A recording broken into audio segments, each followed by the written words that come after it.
नमस्कार मैत्रिणींनो, आरतीच किचनमध्ये आपल्या सगळ्यांचं स्वागत आहे। जेव्हा मसाला वाटण आपल्या घरात रेडी नसेल तेव्हा अशा प्रकारे वाटण नक्की करून पहा। चपात्या झाल्यानंतर तवा गरम असतो, त्या तव्यातच मी एक कांदा चिरून घेतलेला आहे। हे एकाच भाजीचं वाटण आहे, त्यामुळे मी एकच कांदा घेतला आहे आणि एक टोमॅटो घेतले।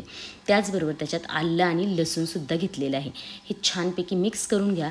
त्याच्यात मी थोडंसं अगदी तेल टाकून घेते, म्हणजे आपला मसाला लवकर भाजेलसुद्धा आणि खरपूस असा होईल।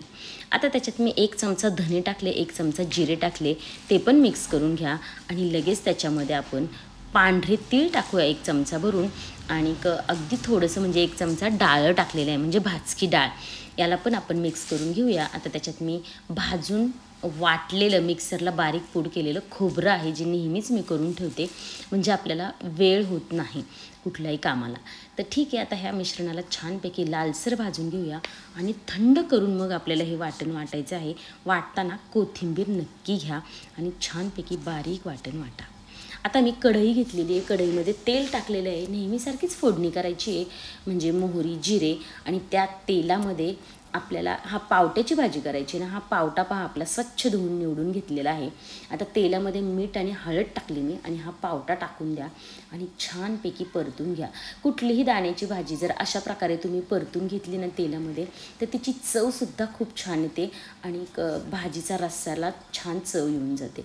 आता याला मी गॅस बारीक करून सुद्धा छानपैकी परतून घेतले। पहा आपल्या प्रत्येक दाण्याची साईजसुद्धा वाढली जाते।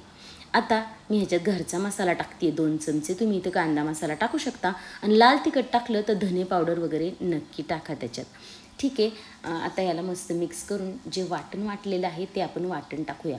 आता वाटण आपण तेलात वगैरे परतून घेतलेलं नाही आहे, त्यामुळे आपल्याला पुन्हा या दाण्यांबरोबर ह्या वाटणाला छानपैकी परतून घ्यायचे। कमीत कमी मी 5 मिनटं झाकण ठेवून याला परतून घेणार आहे, म्हणजे आपला मसाला छान परतला जाईल। पाहू शकता तुम्ही छानपैकी तेल सुटलेलं आहे।